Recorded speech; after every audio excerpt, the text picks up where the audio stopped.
Merhaba, Papatya Örgü Dünyası YouTube kanalıma hoş geldiniz. Bugün sizlerle beraber bu gördüğünüz kare motif modelini çalışacağız. Gördüğünüz gibi balon modelinde ve gerçekten yapımı da o kadar kolay ki inanamayacaksınız. Arkadaşlar ben 3 çeşit çalıştım. Bunu koton iple çalıştım ve 4 milimlik tığ ile çalıştım. Şunu bebe ipi ile çalıştım. Yine 4 numaralı tığ ile çalıştım. 4 milimlik ve şu miniciyi de sizlerle birlikte 3 milimlik tığ ile çalıştım arkadaşlar. Gerçekten üçü de çok güzel oldu ve gerçekten ben çok keyifle ördüm. Hemen şöyle ölçü vermek istiyorum. 3 milimlik tığ ile ördüğüm arkadaşlar 9 santim. Şu 4 milimlikle ördüğüm 10 santim. Ve diğerine bakıyorum. Bu da 9 santim olmamalı. Şöyle. Çünkü diğeri 9 santim.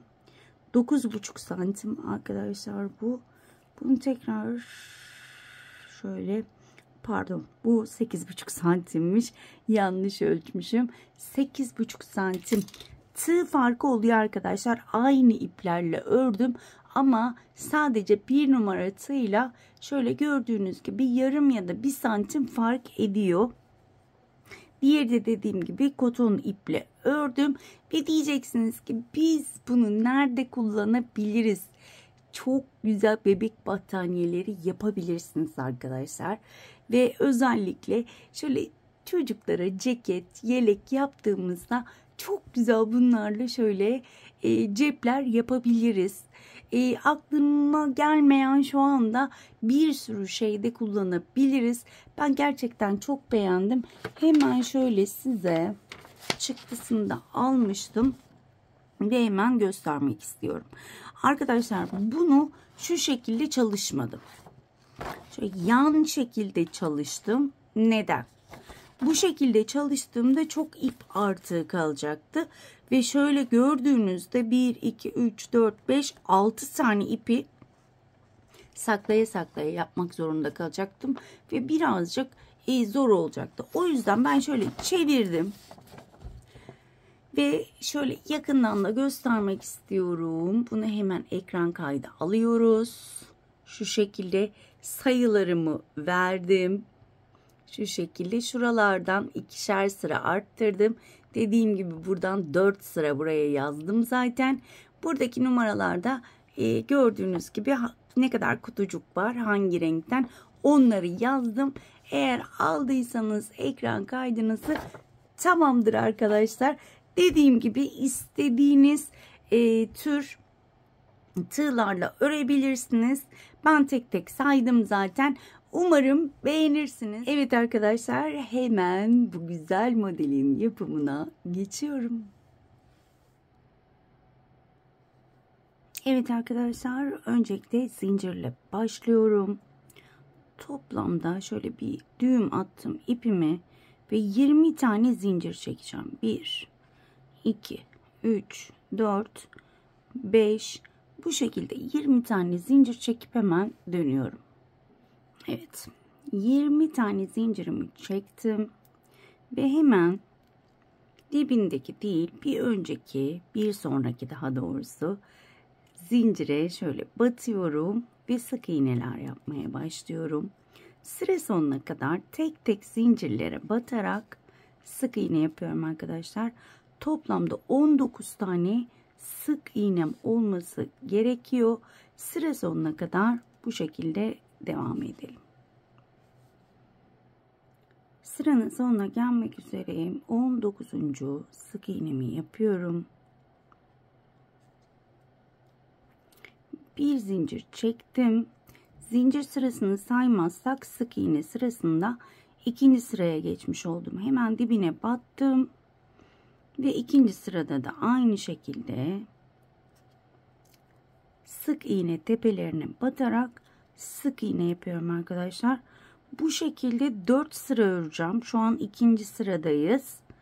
4. sıradan sonra modelimize başlayacağız. Bu şekilde git gel yöntemiyle 4 sıra örüp dönüyorum. Evet arkadaşlar, toplamda zincir haricinde 4 sıra sık iğnemi örüp hemen döndüm. Şimdi burada bir tane zincir çekiyorum. 1 2 3 4 ve 5 tane sık iğne yapacağım krem renkle ve 5.'yi kapatmayacağım. 5.'yi hemen şöyle rengime başlayarak şöyle güzel bir acı yeşil var. Türbe yeşili mi deniyordum da. Türbe yeşilimizi geçirdik. Hemen şöyle tutuyorum. Bunu bağlamanız aslında gerek yok. Ama benim pimpirikliğim. O yüzden böyle 2 kez bağlıyorum çözülmesin diye. Evet, şimdi bu yeşille arkasında kremi ve artık ipi de yürüterek yine toplamda 5 tane yeşille öreceğim. 1 2 3 4 5.'nin ilmeğini aldım, kapatmadım. Yeşili bırakıyorum ve kremle 2 ilmeği kapatıyorum. Şöyle sıkıştırıyorum. Yeşili bırakıyorum ve sadece kremle öreceğim. 9 tane. Hemen şöyle 1 2 toplamda 9 tane örüp hemen dönüyorum. Evet, 9 tane sık iğnemi ördüm. Hemen şu arkadaki artık ipi kesiyorum. Çünkü onu yürüttük, saklamamıza gerek yok. Hemen burada bir zincir çekiyorum. Hemen modelimi çeviriyorum. Burada toplamda 4 5 6. sıradayız. Şu anda 6. sırada hemen bir zincir çekip ilk sık iğnemi yaptım. Burada 8 tane sık iğne yapacağım krem renkli. İkinciyi yaptım. Üçüncüyü yaptım. Toplamda 8 tane sık iğne örüp dönüyorum. Evet, 8. sık iğnedeyim. Hemen ipimi öne alıyorum. Burası ters taraf çünkü. Yeşil ipimle 2 ilmeği kapatıyorum. Ve bu şekilde arkadan yürüteceğim. Şimdi burada toplamda 7 tane sık iğnem var. 1 2 3 4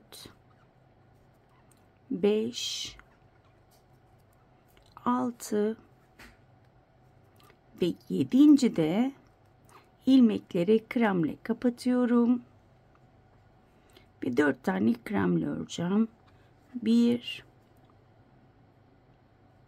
2 3 ve şöyle batıyorum 4. Bir zincir çektim. Bu sırada yeşille işimiz bittiği için şu şekilde kesiyorum. Daha sonra bunu saklayacağım. Bir zincirimi çekmiştim. Modelimi çevirdim. Hemen burada 3 tane sık iğne yapıyorum. 1 2 3. de hemen diğer rengime geçiyorum. Şöyle koyu bir mavi rengim var. Mavi rengimi aldım. Bu mavi renkle kapatıyorum. Ve hemen yine kremle bağlıyorum.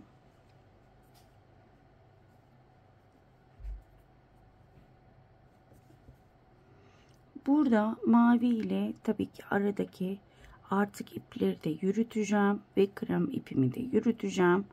Burada 9 tane mavi ile öreceğim.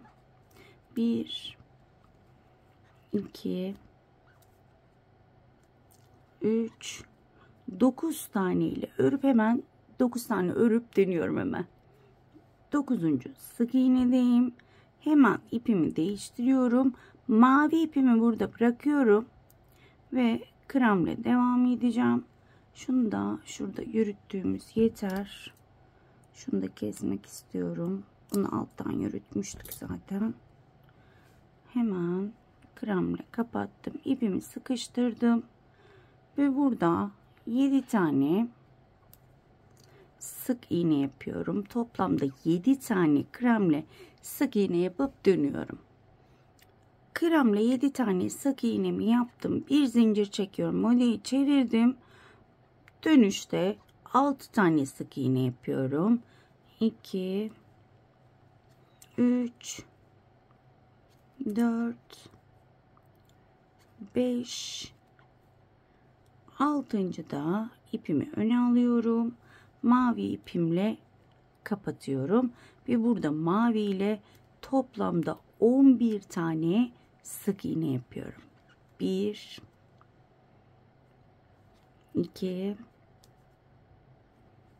3 mavi ile 11 tane örüp dönüyorum. 11. mavi ile sık iğnedeyim ve hemen kremle kapatıyorum. Burada mavi ile yine işim bitti.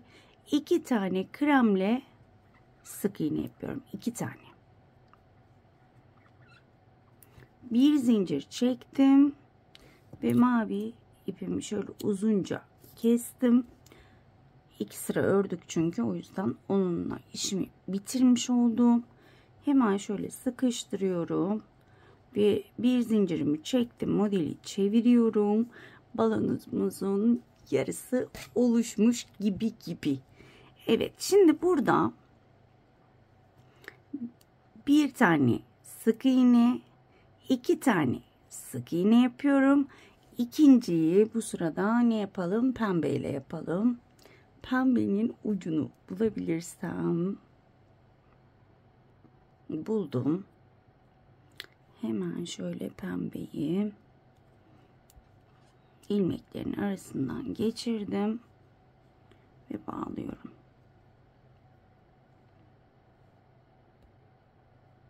Bir tane yetmiyor. Hep kremle bağlıyorum bu renklileri, onu da belirteyim. Ve burada şöyle alttan ilmekleri de saklamak istiyorum hepsini. Şöyle, evet. Burada yine 11 tane pembe ile öreceğim. Şöyle ipleri de saklayarak 1 2 3 11 tane pembe ile örüp hemen dönüyorum. Burada 11.deyim ve burayı şöyle pembeyi bırakıyorum. Kremle kapatıyorum. Pembeyi burada bıraktım. Yürütmüyorum.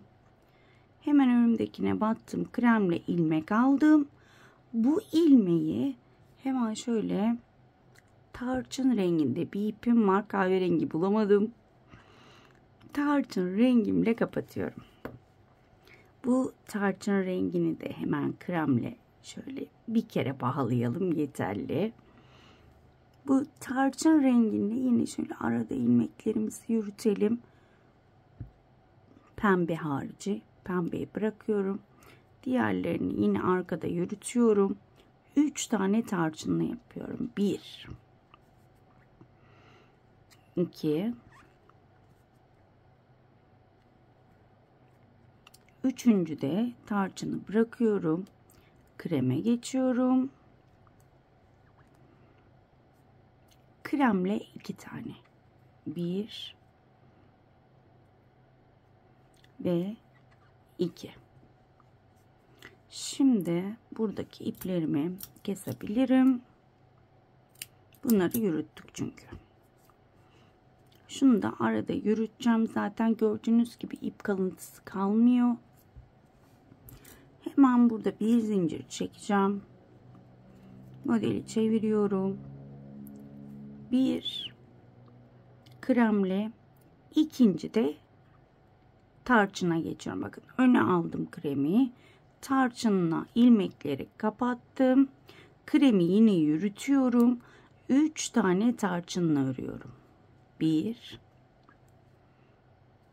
2 ve üçüncü de kreme geçiyorum. Tarçını öne aldım. Kremle kapattım. Tarçını artık burada bırakıyorum. Yürütmüyorum. Hemen şöyle kremin üzerine battım. İlmek aldım. Kremi öne aldım. Çünkü burada bir tane krem yapacağız. Ve pembe ile kapattım. İpimi şöyle sıkılaştırdım. Kremi şu şekilde yürüteceğim tabii ki. Hemen burada 11 tane pembe ile öreceğim. Şöyle 1 2 bu şekilde 11 tane pembe ile örüp hemen dönüyorum. 11 tane şöyle ilmekleri kapatmışım. İlmekleri kapatmıyorum. 11 tane pembe, 11.yi kremle kapattım. Daha sonra 2 tane kremle. Şimdi hemen sıralamayı şöyle bir bakalım. 4 tane direkt düz örmüştük. 4, 5, 6, 7, 8, 9, 10. sırayı bitirdik. Ve 11. sıraya geldik. 11. sırada bir zincir çektim. Burada yine 2 tane krem. İkinciyi hemen pembe ile kapatıyorum. Ve arkada kremimi yürüterek yine burada 11 tane pembe ile öreceğim. Pembe 3 sıra olacak. Diğerleri hep 2 sıra oldu. Pembe 3 sıra olacak. Bu şekilde 11 tane pembe ile örüp dönüyorum. 11 tane pembe ile ördüm ve 11.yi kremle kapattım. Burada bakın sadece bir tane kremim var. Şöyle pembeyi bırakıyorum. Pembe ile işimiz bitti artık. İlmek aldım. Kremi arkaya aldım ve tarçınla kapatıyorum. Yine arkada kremimi yürüteceğim. Ve burada yine 3 tane tarçınla örüyorum. 1 2 ve 3. Üçüncüyü kremle kapattım. Tarçını yine arkada bıraktım. Yürütmüyorum. 2 tane krem.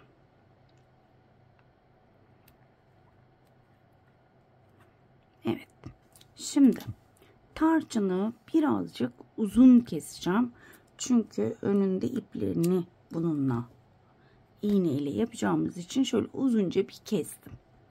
Daha sonra burada bir zincir çekiyorum. Modelimi çevirdim. 1 2 3 4 5 6 tane kremle sık iğne yapıyorum. 6. da hemen şöyle diğer rengi hangisine geçelim? Şöyle bir lilam var, ona geçelim. Hiç renk kombinasyonu da yapmadım ama işte elimde olan iplerle devam etmeye çalışıyorum. Umarım renkler güzel olur. Evet, hemen arasından geçirdim. Yine burada bağlıyorum kremle. Ve arada yürüteceğim. Evet, bir tane bağladım. Ve pembeyi burada kesiyorum artık. Pembe ile işimiz bitti. 3 sıraydı. 3 sırayı da ördük. Evet, burada yine bu lilayla 11 tane öreceğim. Şöyle bütün iplerimi de gizliyorum. Evet. Lilayla yine 11 tane sık iğne örüp hemen dönüyorum arkadaşlar. Evet. 11. Sık iğnedeyim. Hemen lilayı öne aldım. Kremle yine burada 2 tane öreceğim. 1 ve 2. Bir zincir çekiyorum. Şu anda kaçıncı sıradayız? 4 5 6 7 8 9 10 11 12 13. sıraya geçtik. 13. sırada 3 tane krem yapıyorum. 1 2 üçüncüyü hemen lila ile kapatacağım. Ve lila ile şimdi 9 tane öreceğim arkadaşlar. Arkada kremi yürütüyorum. 1 2 3 bu şekilde 9 tane örüp hemen dönüyorum. 9. sık iğnedeyim ve kreme geçiyorum. Lila ipimi bıraktım. Şöyle hemen göstermek istiyorum. Burada 7 tane kremle öreceğim. 1 2 3 4 5 6 ve 7. Hemen şöyle göstermek istiyorum. Bence güzel olacak. Hemen burada lilayı da keselim ve son rengimize geçeceğiz. Son rengimde hemen şöyle göstermek istiyorum. Bu rengin adı şu anda dilime gelmedi. Evet, bir zincir çektim, bodiyi çevirdim. Hemen burada 8 tane sık iğnem var. Kremle 1 2 3 4 5 6 7 8. de hemen renk değiştireceğim.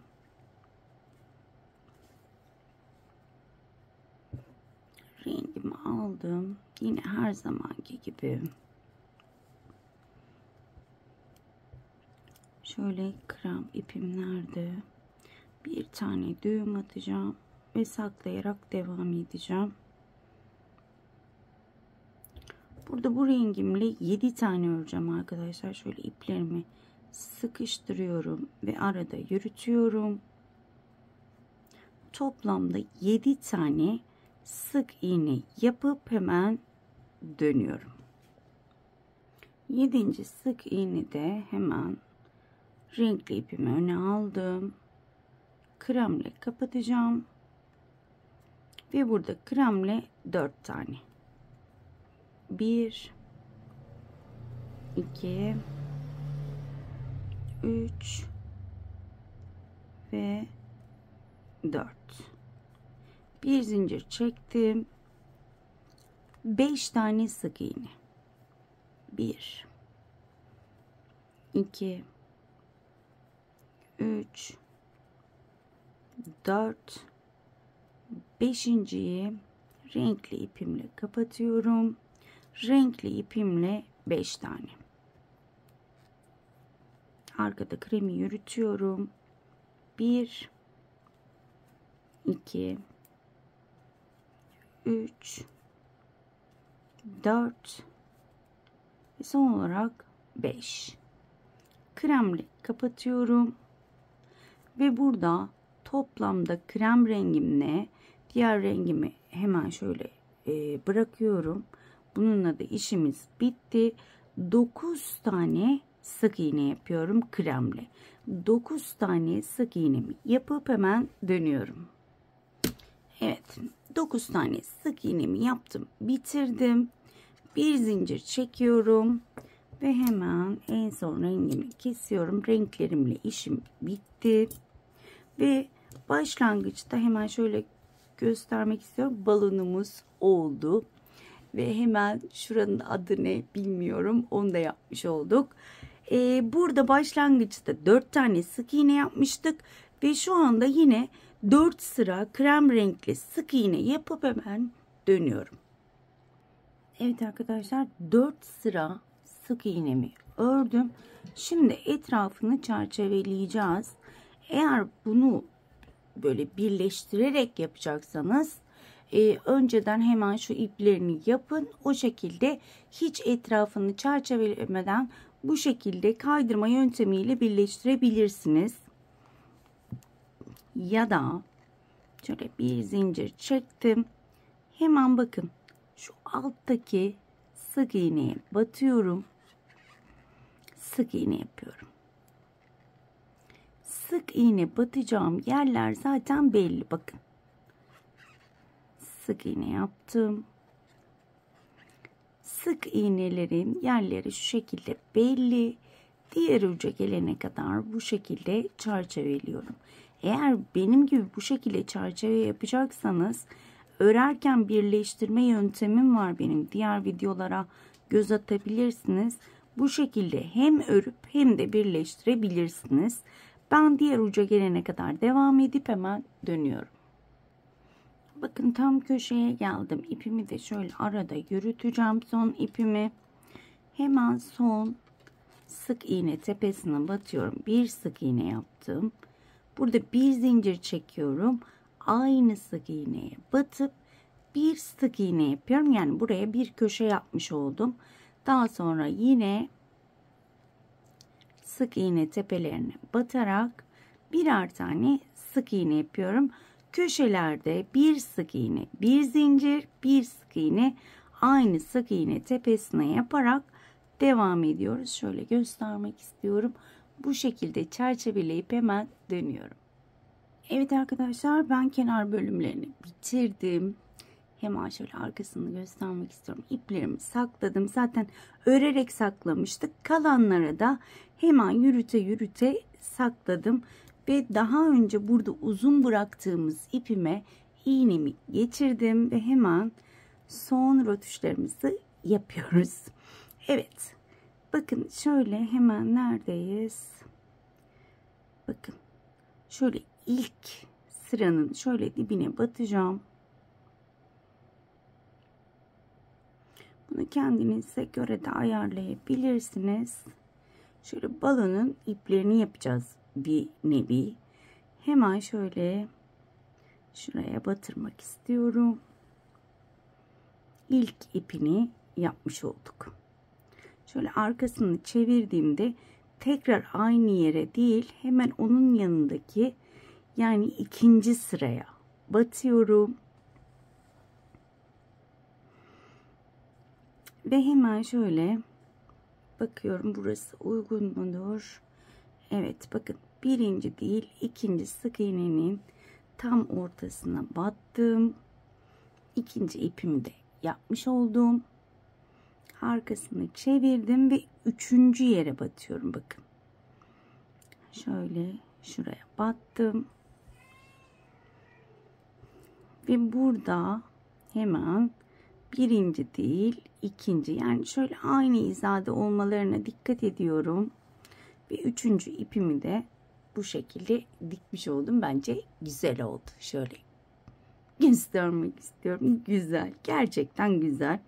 Hemen şöyle herhangi bir ilmeğe batmak istiyorum.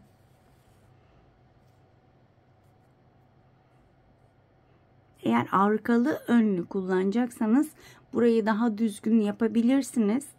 Ben hani böyle cep olarak yaparsınız düşüncesiyle çok önem vermedim. Şöyle bir düğüm attım. Ve hemen birazcık yürütüp keseceğim ipimi. Çok saklamaya gerek yok. Zaten düğümü attık. Hemen ipimi kestim.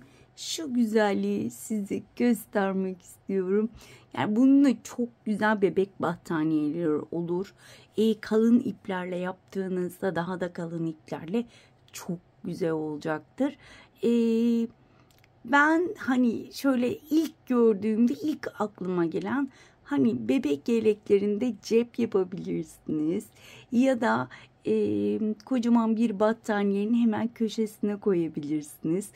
Bu gibi şeyler aklıma geldi ama bence çok şirin oldu.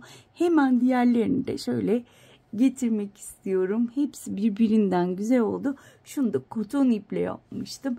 Hepsi çok güzel oldu. Umarım sizler de beğenmişsinizdir. Umarım ben de ayrıntılı bir şekilde anlatabilmişimdir. Bir dahaki videoda görüşmek dileğiyle. Kendinize çok iyi bakın. Hoşça kalın.